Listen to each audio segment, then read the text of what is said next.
Assess your personal awesomeness appropriately.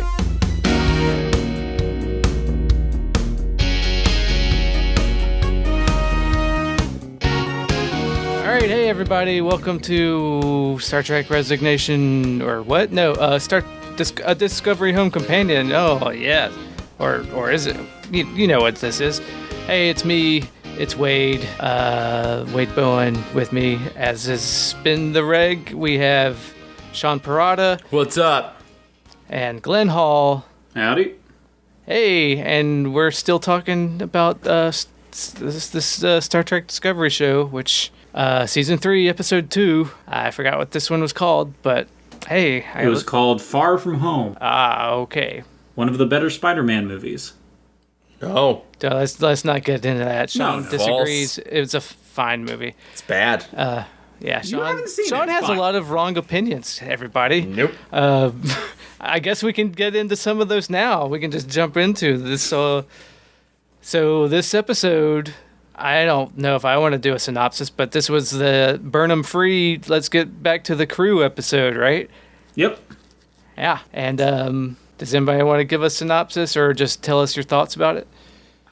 I mean, the synopsis from... I'll do it just a as quick as I possibly can synopsis. It, like you said, it's just the Discovery crew, no Michael. They crash land on an icy planet surrounded by what is later referred to as parasitic ice. Stamets is like grievously injured, and he and Culber have a couple scenes of, Culber, I texted you about this, Wade, I think, that, Culber is being written a lot more like Bones this season, and I'm definitely in favor of it, because it's not like one-to-one, but they have... Well, he's grumpy. Well, they ended last season with, I hate you, I want you to die, or whatever, and now he's then, like, we gotta tone that down, and now he's just like, hey, well, we'll get into it. Sorry. No, that's fine. So anyway, that's like the subplot is that Stamets and what is Tig's name? It's Jet. Is it Jet Reno?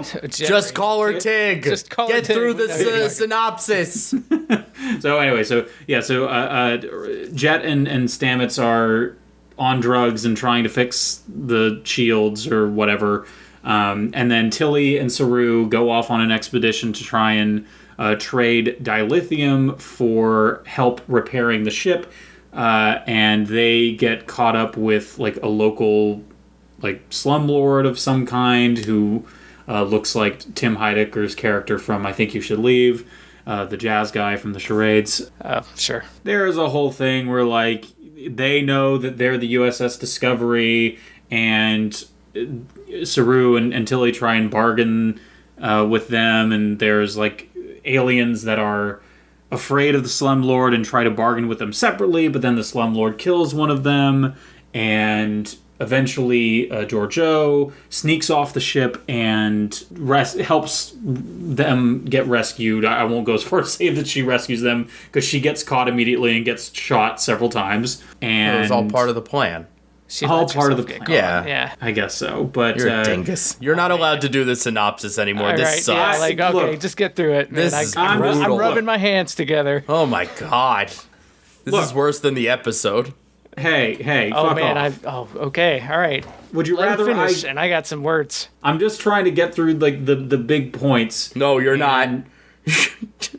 They send the slumlord out once they get one up over on him, and then they go to repair the ship. And I can't actually remember how the episode ends because I watched it last week and I forgot to rewatch it today. Maybe I should not have- Michael, that's how. Michael Oh, right. shows up. Thank you. What the Michael fuck? You're What done. You're out. All right, we got it. Okay, that's a synopsis.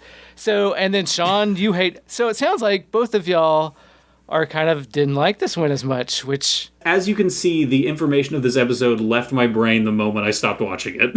I finished it 10 minutes ago. So really, you should have done the synopsis. This was I finished no it shit. 10 minutes ago, my second pass, so you didn't like it either, Sean. No, I don't like it.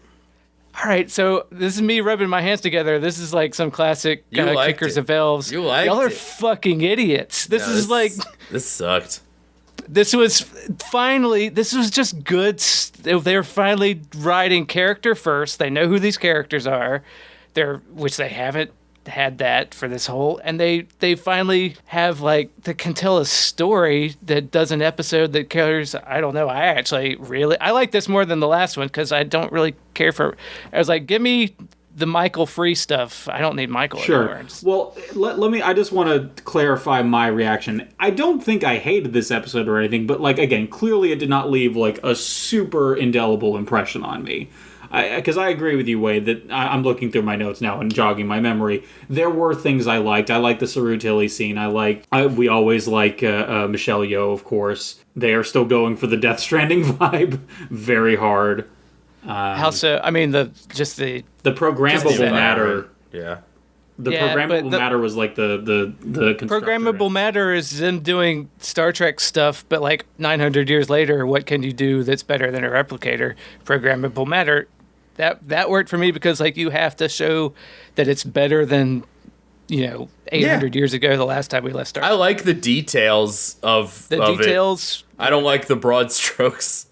Is programmable matter better than a replicator? Yeah. Yes. I guess you don't need a replicator to do it. You just program the matter into whatever you want. But like it's just a handheld replicator. That's all it is, right? No, it's matter that you can make whatever kind of matter you want, which is kind of a replicator. I was about to say that's what the replicator does. Anyway, I don't mean to get into the semantics. Sorry, but it's not just a.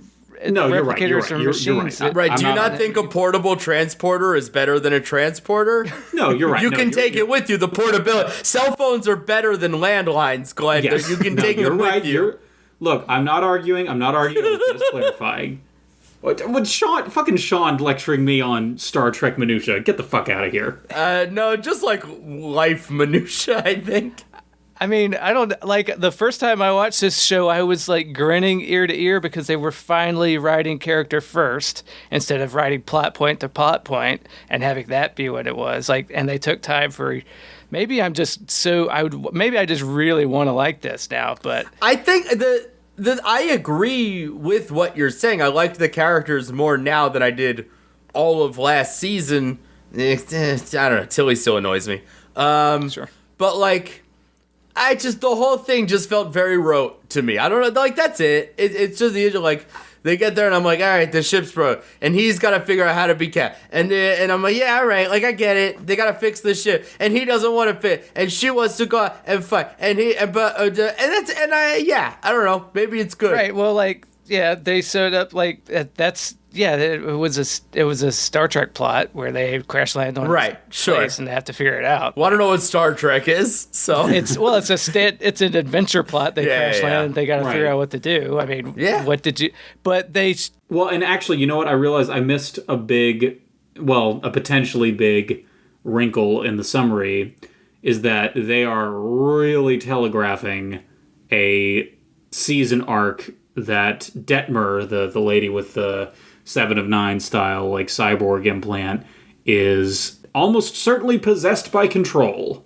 Yeah, that was something I boring. Was going boring. Something I wanted to reference, the official CBS Star Trek Instagram made a post saying, Detmer took a tough rumble during the crash. Do you think she's just recovering from the trauma of the trip to the future, or do you think there's more going on?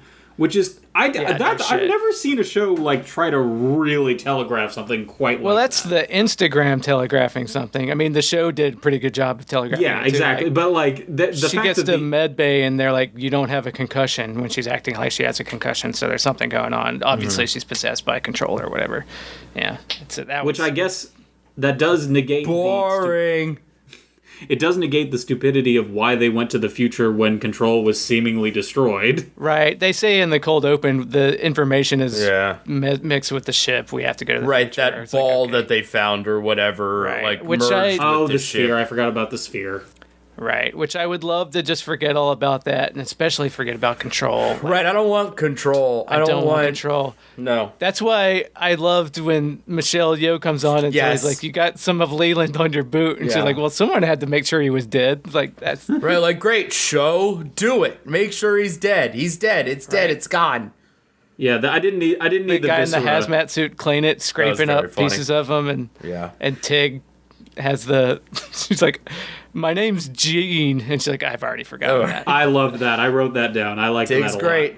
Tig's great. Yeah. I heard an interview with Tig on a source I won't name because it'll make Wade angry, but she was talking about how much difficulty she has with like the technical aspects of like the science fiction lines. Sure. And how like, which I also didn't know that she's friends with Alex Kurtzman, which that seems like a random friendship. But she talked on his show for a season, so she's probably friends with him now. No. She was saying she was friends with him before. Yeah, like probably. He asked her to come on the show. Yeah, it makes. I mean, Hollywood. Everybody knows everybody out there. Sure. But anyway, she talked a lot about how uncomfortable she was with the technical stuff, and she was convinced that they were going to write her off the show and that she was doing terrible. But I think they have found a good balance for her character, and it's also probably just her getting more comfortable with it after doing it for Well, it's also. Oh, wait a minute. People love this character. Let's put more of her in here, which is great. Yeah, exactly. Giving her more to do and therefore more time for her to get used to the technobabble the engineering character has on Star Trek. Yeah, the technobabble was pretty good. Like the thermal shield, like when they crash land, that was all your standard Trek technobabble done. I thought it was done just fine. Yeah. I did like the subplot in the episode with Tig and Stamets and Culber. Like I think that was just like good. No, it was fine. Grumpy, it was character two stuff. People bickering at each other. I liked it a lot too. Yeah, it's like I think it's setting a baseline for those characters. That's where all the jokes were. Sean, what's your problem with it? I don't know. I don't know what's going on with Rent. I didn't like it. I didn't like his. I gotta. No, I can't heal. I gotta do stuff. I don't want to go recover. I want to do the ship's in peril. I want to help save everybody. Ooh, what a weirdo. Yeah, not interested. Sean, this is Star Trek. Oh no, I'm a perfect workaholic, and I need to help everything so we don't all die. Yeah, what don't an asshole. help. If they just gotten somebody who wasn't bleeding from their stomach to go into the tube, it would have gotten done faster. It does seem like they should have had at least one extra guy around, but maybe they didn't. Maybe they did. And then Tig's like, I don't even remember your name. I can help. Like, no, I don't want you. And he says, even Anthony Rent says, like, we could get someone else, Neola or whoever it was, and Reno's. It's like, nah, we got this, because if you're hurting, you're working or whatever. What she is.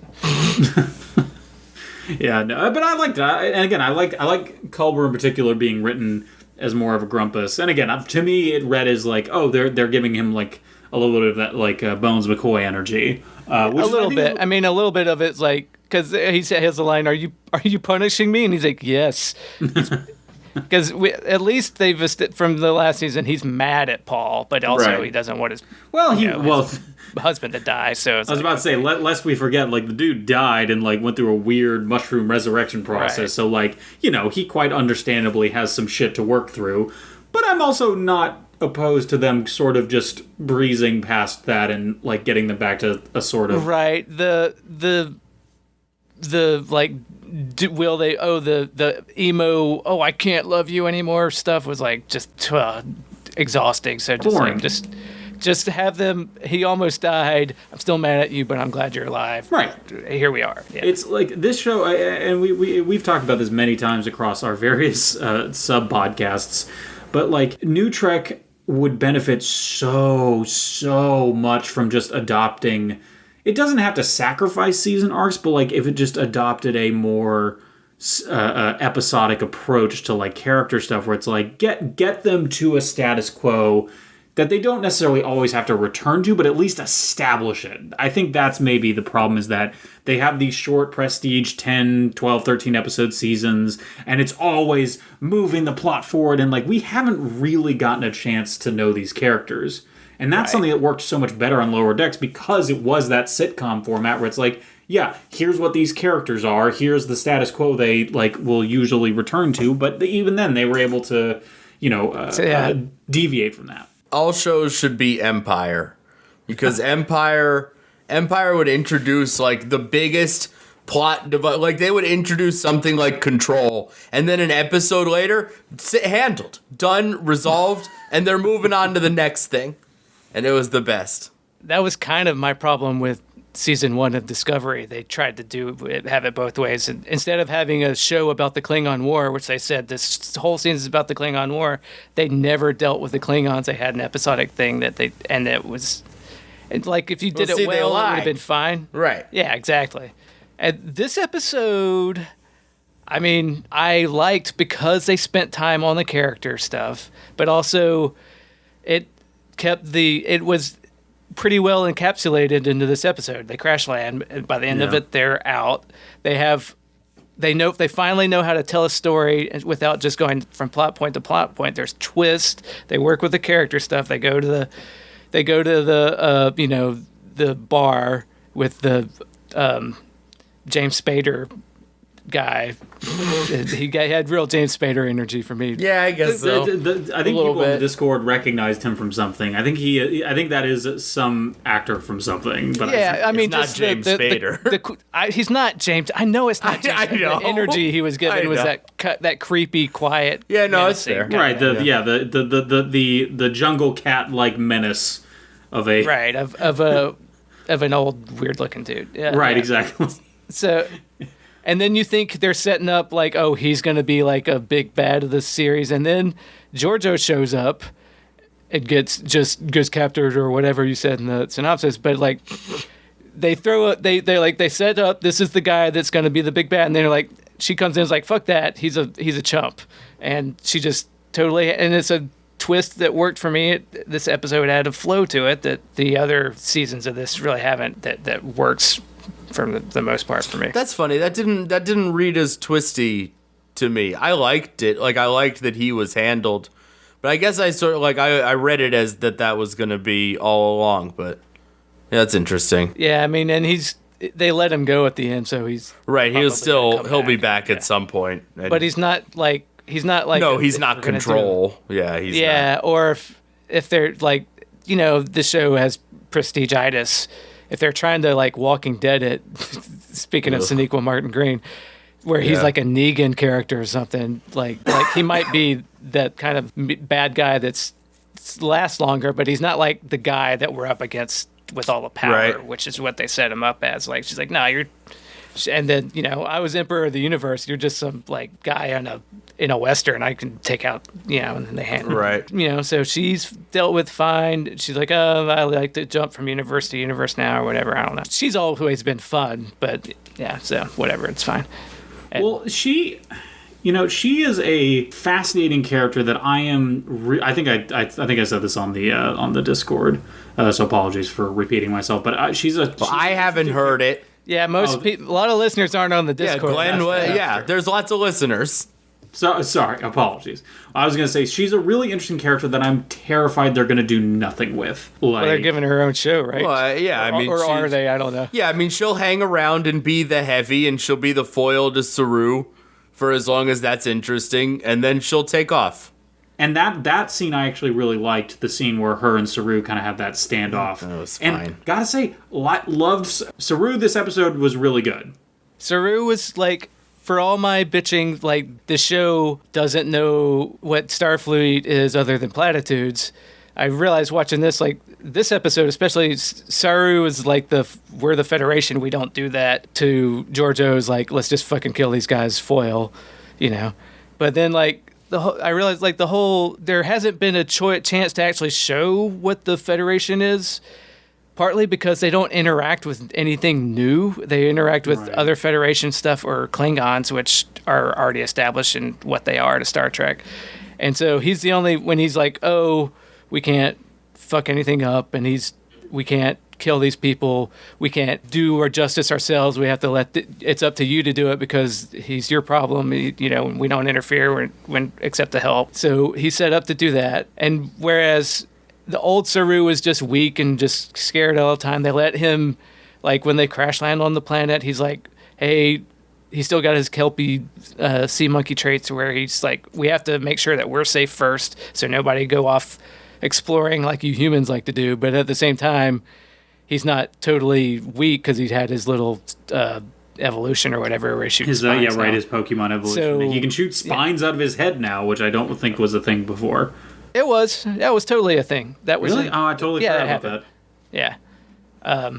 And he's good in the fight, and he's not whimpering all the time, so he's grown as a character. And now, but like, even Michael doesn't really get to show what Starfleet is, other than say, I believe in a vision, because she's just working for her own aims the whole time, whether it's to find her mom or whatever. It's all about her, whereas with Saru in this episode talking about it's what we are as the Federation to these other people, not how do I achieve my goal, it's how do we achieve our goal in a Starfleet matter, which is, for me, it hasn't ever really been as clear because they're not really dealing with new unknowns anymore. Well, you know, a show that does that quite well is Deep Space Nine. Yeah, Deep Space Nine's pretty great. Yeah, who knew? I think that's a pretty cynical read of Michael. I don't know that I agree with that as much. Because I Tell think me that where am I wrong? I think that scene with at the end of episode 1 that you didn't like. I don't think that plays that way. If she's a cynical, trying to get what she wants. I didn't say she was cynical, but she. No, I'm has her saying also- yeah. I think your read is. I think you're saying she's doing there's it for nothing her. cynical about it. She's doing what she needs to do, but she doesn't have an opportunity to Sure.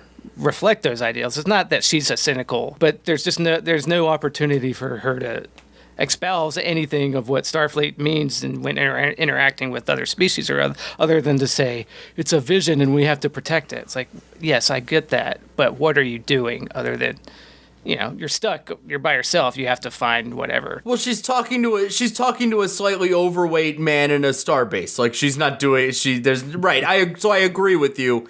There's nothing she can be doing, but which is why I don't know why it's a criticism. It's why Because she's talking had two to a man. seasons. She's had 2 seasons. I'm not talking about just in this episode. Sure. Or last episode. I'm talking about in the whole show up until now. Sure. They haven't interacted with any new aliens other than like the church planet way back, and they, that was fine, I guess. Yeah. But that was, yeah. Well, now they and the are. Kelpians, here we are. It's like, okay, good. Yeah. How do we like her like 1 year later situation?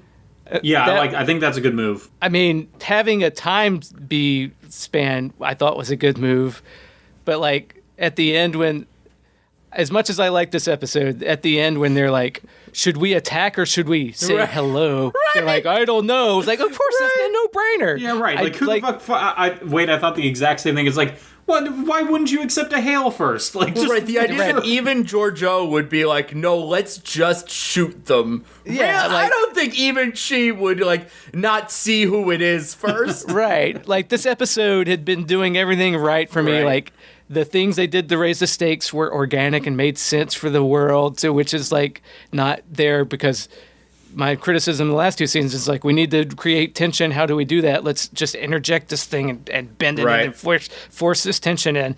And up until that point, they hadn't really done that in this show in a way that like felt forced to me. But it felt like it was all coming out of how these characters react in this situation.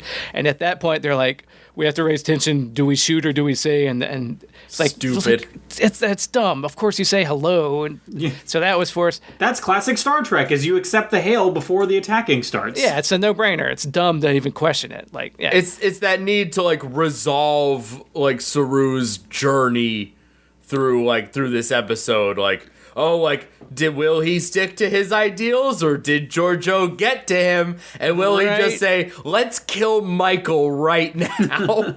But like they already did that when they let the guy go. We established who he is. We don't need to do it again. They already had the like, I would be doing the galaxy a service if I killed this motherfucker. And he's like, that's not who we are. Right. So okay. So, so that was the first misstep. And the second one was just a year? I was surprised, too. I was like, oh, fuck. Like, we might have, do we have, like, 5 years or something? Do we have, like, 10 years? And they're like, a year? That's it? Like, COVID's gonna last longer than this. Like, what the fuck? Right. She says a year, and they all, like, go bug-eyed. Like, they can't imagine that long a period of time. They're like, you've been alone for a year? like, and I understand how, hair works for black people and everything. Sure. But it's good, but like, let's just get that quote down.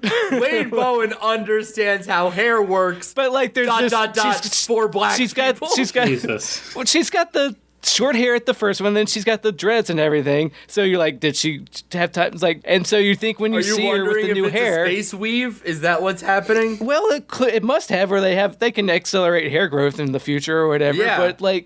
But like you see the hair and he's like, oh my God, she's so different. Her hair's different. It must have been a long time. And then like, oh, it's been a year. It's like, right. Okay, well, yeah, anybody can change their look in a year. But I could grow my hair a little bit longer 12 months from now. But it's like, wouldn't be that just hard. a year? Because they've established last episode, oh man, through the temporal time. It could be any time. We could be here for a century and they might not show up. It was fucking dumb. They could be that short trek from season 1 where they're just adrift nowhere or whatever. Well, and they're like, a year. Come on. Did you notice they say Vedreich in this episode? Oh, they did, didn't they? Yeah, which I thought that was interesting. It's like, okay, so people know what the Federation is, but there's also... I guess what they're trying to get is that the Vedreich is a separate entity from the Legacy Federation that you see in the... Yeah, I guess that is what they... Well, I can't remember. I couldn't remember if it was Vedreich or if it was the same thing or not. But he did say Vedreich. He definitely said. I think it was Zara, the Tim Heidecker. Yeah, guy. He said something like that. I forgot what they called the Federeich or whatever before in that other one. Yeah, I guess. So the question is, was he referring to the Federation itself, or is the implication that like there is a splinter faction of the Federation and or Starfleet that is known as the Vedreich? But the whole thing is I forget what the term is, but it's like a faded name that's known eventually known as the different, like, the faded Federation is whatever. Right. But because Rel or the good alien that dies, who I thought that was a good use of tension too. The guy like, you're Starfleet, you're going to help us, and you think it was sad when that guy got murdered by. Yeah, that was a bummer. Because they set up. Because they did their storytelling right. They set up like, oh, you're the Federation. The Federation helps people. So you think, oh yeah, the Federation. So they set up clearly what the Federation is good for, and that people look to it as this like, light in the darkness, and that some people still have hope in it. And you're like, oh yeah, that guy says, hey, I'm real Starfleet material, right? Because he's excited. He wants to be part of Starfleet because they take the best and they're good in this hostile universe. And so you like the guy, and you set up what Starfleet is, and you're like, oh, and then you kill him. There's like real weight to that. So I forgot what I was saying. Other than, well, we were talking about the Vedreich. That was my tangent. The stakes. There were real stakes, and we liked that. Yeah, tension, but then, like real organic tension. Yeah, right. Which the show has not been able to do. Yeah, it was all pew pew whiz bang tension and forced. But Wade, what about the signals? We all liked the signals. Oh, remember when they would show a literal map of the signals and then say, we don't know where the signals are? Yeah, right. They're on a map. Right. We can't find. It's right there. I'm like, if I'm looking at a map of the United States and I'm like, I know Nebraska exists, but I don't know where it could be.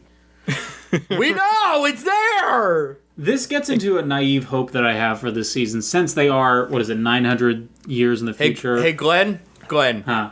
You are the hope. Oh, am I? Oh, that's an episode 1 reference. No, I know. That hope is you is the line. That hope is you. Fuck. Sorry. Whatever. That's okay. It's okay. It's all right. Nothing to apologize for. But it's not okay. Fuck you. I know. No, Wade's mad. The Discord's gonna drag me. No! We've never gotten anything wrong before, Sean, and he just fucked it up. First time for everything. Well, so what I was gonna say is, obviously Wade has said this many times. The galaxy is a big place, and a lot of Star Trek is really good at hammering that point in. All of Deep Space Nine is about the giant shifts in dynamics that happen when one distant quadrant of the galaxy is connected to ours. Mm-hmm. And so this being 900 years in the future, I hope we do see some interesting things like, I don't think this is what they'll do, but like, for example, like maybe the Dominion came to the Alpha Quadrant just the old-fashioned way. We just took a really long time, but like maybe they've established a presence in the Alpha Quadrant now, or maybe the Borg, or whatever the... I'm getting a little ahead of myself versus where I'm at in the canon, but whatever the 872 whatever species that from can like Voyager. Yeah, from Voyager that can like resist the Borg. I've read about them in prior research, but Sure. You know.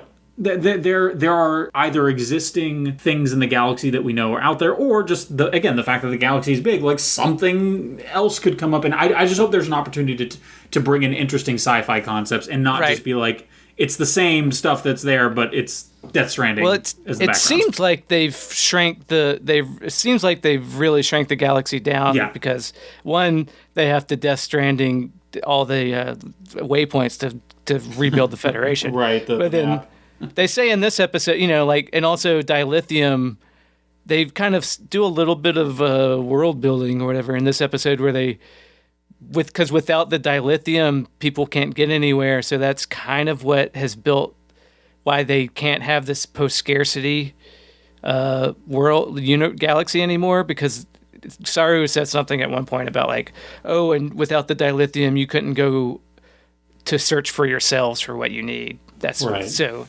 Because being able to Scarcity's go anywhere, back. yeah. So that's how you have the Federation and luxury gay space communism, and is because it's a post-scarcity future where you can you don't have to fight over resources. But now that dilithium's been destroyed, so now obviously with the Western and saloon, all this shit, so scarcity's back, baby. But then like their whole thing is like, oh, with it will give you enough dilithium so that you can go to the exchange or whatever, and so that they can start to. So they kind of. So they can become couriers. Right. Well, they kind of just plant the seed there that dilithium is what is. Yeah. Is keeping everybody. Right. I even wrote in my notes more couriers. Like they really are. And this is like very courier based this season so far. Right. It's just like the Mass Effect thing. The last two seasons, it's like they pick. Right, when they pick a muse, they go in hard. Yeah, right. At least they picked a muse that like a weird esoteric video game that nobody played. Yeah. At least for more than 4 hours. Yeah. Yep. Which, oh man, I'm so excited to get back into that.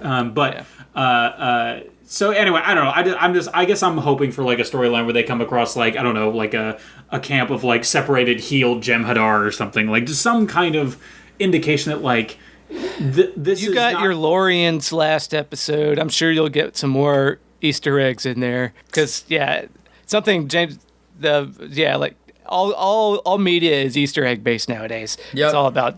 You guys see that thing? You know where that's from, right? Pointing at the screen. I don't even want Easter egg. Like, I think there are interesting stories to tell with like what the galaxy again established in other Star Trek media as a very large place. Like, is it more blended? Like, maybe this is. I guess this is what I'm saying is this is like a more acceptable way to make the galaxy seem smaller in terms of like who is where. Not so much that like people can currently go wherever they want, but like at some point over the last 900 years, again, like there was a more intermingling between the quadrants than there was before. Right. I mean, there's a fan theory I've seen that Book is a Borg, and that's what the Borg have evolved into. And they don't have like when he says like that's how when his face glows and he talks to animals, that's like a Borg implant. Okay. And that the rest of his people are hunters, but every now and there's a good one that's so that would fit. Okay. That's a fan theory. I don't think that's necessarily true, but I don't think it's true either. But like, I wouldn't hate that. But I also, let's give the Borg a rest after Picard. Right. Like again, like if you're gonna reuse someone, like again, reuse the Dominion. Those are like that's a super interesting. Like, I guess I should wait until I actually finish the show to see what actually happens with them. But, that's they seem to be a formidable presence at the very least. But they were in the 24th century. But yeah, who knows? They could. There's plenty of stories. Yeah, like personally, I would love for them to know that and be able to tell stories that have that in it. But like whether they tell those stories or not, it's like it'd be cool if they did. But like as long as they're telling good stories, Yeah, sure. I'd like them to have the world building figured out. But whether that iceberg is above the surface or not, I don't. Right. Depends. Yeah. Well, but I'm actually getting away from my most important question, which is, did Giorgio fuck the lizard guy? Linus. Yeah, of course she Linus, did. I forgot what his name was. So we think yes, we think they fucked? Probably. She fucks anything. Yeah. Oh, no, I know. That's Giorgio why I was fucks. asking. She got that good eyesight dick. So yes, probably. Yeah, of Everybody course. gets lines now. Linus didn't get lines before. Bryce, the black guy on the bridge. A lot It of was just- Bryce. Yeah, who real was just a Bryce guy in heavy the episode. background.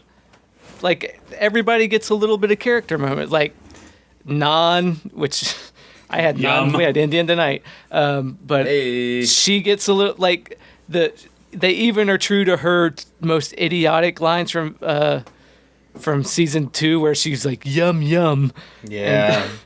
She's kind of keeps that energy where she's like she says something. She says, "Oh, a new fun sound." It's like, ugh, but it's Yeah. the same energy as yum yum there, and then and then Giorgio's like, "Why the fuck did you stay? You could have gone off on the Enterprise." And he's like, "Because I felt like with Arium, someone needed to pay a life for the life." And she's like, "That's the dumbest shit I've ever heard." Yep. What an unbelievably shitty decision. Is what she said. Like, Oh, hey, Tilly. Tilly was about to say fuck, Yeah. and Saru cut her a off. little bit of meta humor there. Yeah. Yeah.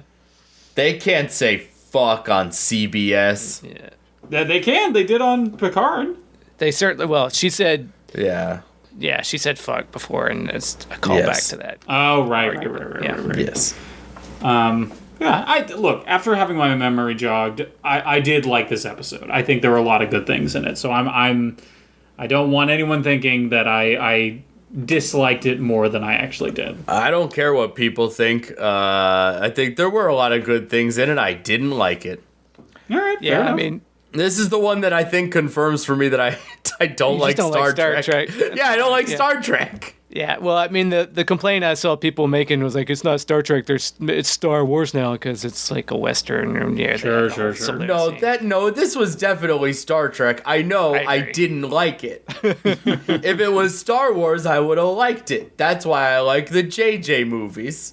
All right. Star Trek movies, not Star Wars. Oh, yeah, those Yeah. ones are bad. Yeah, Force Awakens is fine, but it's not fine. great. No. Force Awakens isn't a good movie. Okay, zip it. It's time for status report. Oh, are we done talking about this? Yeah, we can't be. No, Yeah, I'm we done. were. I don't have anything else. We absolutely can be. I was being. They didn't have Mega Man phasers. They No had Mega Man different ones. hands in this one. Yeah, that was Yeah. a bummer. But that was It's a a year ago. Who diverse- knows what's changed? Yeah, well, it's a diverse world. There's different kinds of weapons. Yeah. Everything's different. So, it's fine. Man, she got to them. Michael found the ship fast. Yeah, I Well, was like, the presumption is that she was searching for them. for a whole year. Yes, a whole. Yeah, I mean that's what her squat new friend told her that their signals showed up or whatever. You are really over exaggerating the stockiness of that guy. He's like just an average sized dude. He was a little stocky. Just hit. If his persona is of a very short. Yeah, he has. he has fair. the No persona. status. He has a real like George Costanza vibe to him. Right. If we're talking UCB, who has status here? It is not him. He's a real Gavin Spieler. Oh man. I love Gavin. Oh man, yeah, that was Do status report. Wee woo. Okay, all right. Hi everyone, Glen here. Just wanted to let you know that we're going to talk about some big Deep Space Nine spoilers. So if you haven't watched all the show, you might want to fast forward about 7 minutes or so just to skip over the big spoilers. Thanks so much. Bye. All right, and it's time for status report. This week, my update is I am at 63.27% overall, which means I am 86.36 of the way through Deep Space Nine. In real terms, I am into the 7th season. So I am well into that show. And let me tell you, I have besides the fact that this is a really good show and tells a lot of really great, stories in the Star Trek canon, I do want to harp on something, which is that I hate Kira and Odo being It's together. the worst, right? It is. I'm not even going to bring up that other podcast, but you're on the downward slope, my friend. I'm sorry. Really? Is that, Seasons 4 and 5 are about as good as it gets. Yeah. I liked a lot of season 6, to be fair. Oh, there's some of the best episodes of the entire show are in season 6, but like overall, it's not as good. Yeah, I just feel like. Well, so quickly on the Kira Odo thing. Odo to me, like, I liked the storyline of him pining for Kira. I did not like that they ended it with them getting together. You can't do that. No. Yeah, it breaks Odo's character if you that up. Exactly. But if you want to hear a lot of yelling about that, then I'm not the guy to do it for you. I will listen to it eventually. I swear to you, Wade. Yeah, that's fine. I'm just saying I don't need to go over it again. No, of course not. But to the larger arc itself, I as I've mentioned, I like the storyline of the Dominion. I think that was a really cool twist on like the status quo in the galaxy to bring in this new essentially superpower from a different quadrant. I think the whole thing with the prophets and the Pa Wraiths is interesting, but it is a little bit too high fantasy for me. Yep. Yeah, not for me. Not that I know that's shocking to hear. Not that I'm complaining about high fantasy. Yeah. What? Tell me how it relates to the Wheel of Time. Hey, you said it, not me. Sorry, I said that.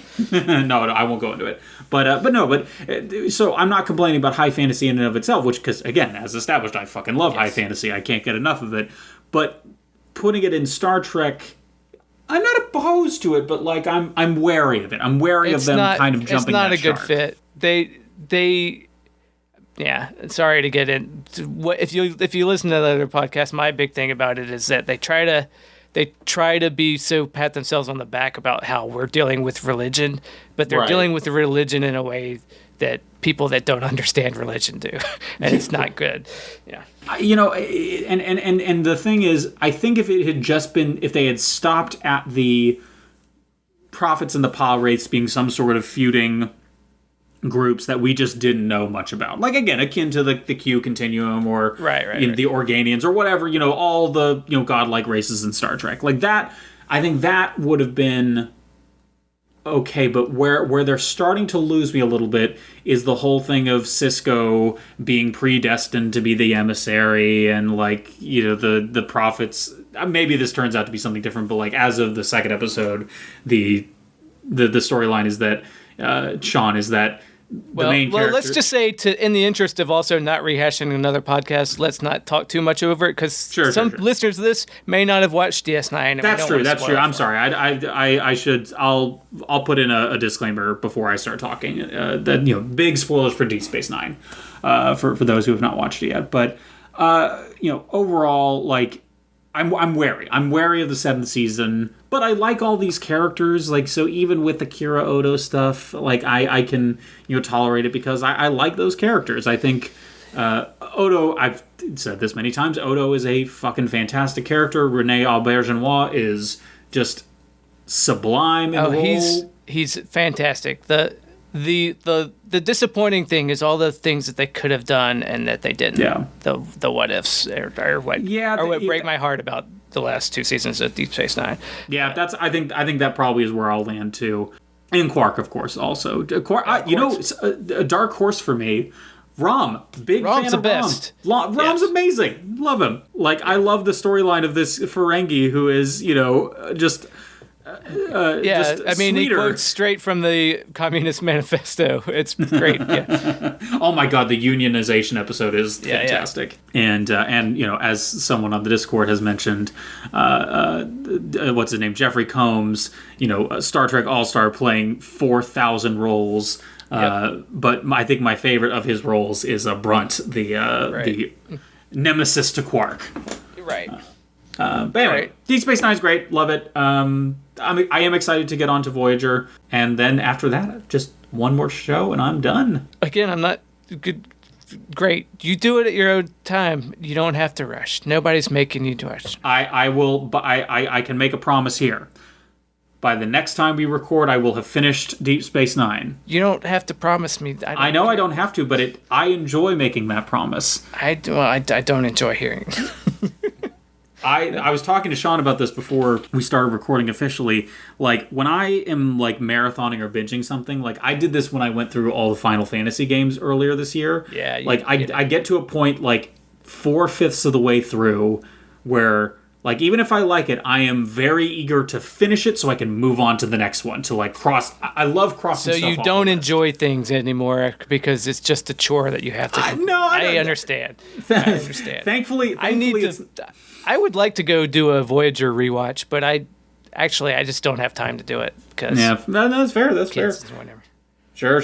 But, you know, and thankfully it is not that I don't enjoy it. Because, again, I really enjoy Deep Space Nine. Like, it's because I enjoy it that I am able to blaze through it so fast. Right. Like, it took me a really long time to get through TOS because for all the good episodes, a lot of it is, like, punishingly, like, dull and long and bloated. Much like the segment "Shut Up, Sean," and Yeah. Yeah, You're so doing Sean's work for him. That's why he doesn't even have to say anything. Wake up, Sean. Wake up. What's up? Making fun of Glen. Yeah. Oh, the segment's over. That's right. That's what you're saying. yes. Wee woo. Hell yeah. We that woo. Ooh, okay. Yeah. I was about to drag it out more. It was like, oh, never mind. No. Shut the fuck up, Wade. Yeah, I gotta go to bed. Well, I guess so. Yeah, I guess we'll wrap it up. Should we talk about our fictional podcasts? I just want to say, well, closing back to Discovery, they figured out how to tell a story. It's That true. made me so happy. I just agree with didn't that. like the story, but I'm glad That's they fine. told it. Then yeah. Yeah, no, I agree. A solid episode overall. Like I have not been dissuaded that like they are on a repair path of sorts for the show. No, I'll watch as long as you guys tell me to. Okay, thank you, Right. Sean. Well, I'm Sean on board. Well, Sean, how's your fictional podcast coming along? It's coming soon, baby. I'd say by the time not this episode, but our episode 3 episode is out, my podcast, Folsom Prison Tunes, the first episode will be out. All right, that's exciting. We're almost Believe there. it when I hear it. Don't believe it. It's not gonna happen. It's not real. I'm saying. But we are Well- fucking close. All right. Well, my equally real podcast, which also will feature Sean, is I Love the Hades, which is where Sean and I talk at length about That's a good title. Right? I literally just thought of it a few minutes ago. I was like, okay, what's a fake one I come with? I Love the Hades, where we talk about specifically our Hades builds, our favorite builds for making runs in the recently released video game Hades, which is great. I was like, that's a video game, right? Okay. Yep. Yes. Yep. It's the hot video game of the moment that's not Among Us. Yeah, it's either Among Us or Hades. That's what everybody's talking about. And how big the PS5 is. All right. That big beefy bastard. Yeah, that's just Well, now I'm interested. that hunk of hot plate thing. I'm gonna get me and my hands on that SSD. Hey, there you go. That's good. That's a solid. The D's a dick. All right. Well. This I think got real dumb. I think our time here is done. Let's yeah. we push the self-destruct button. on this. Beta Glen. Beta Sean. Beta Wade. Oh, right.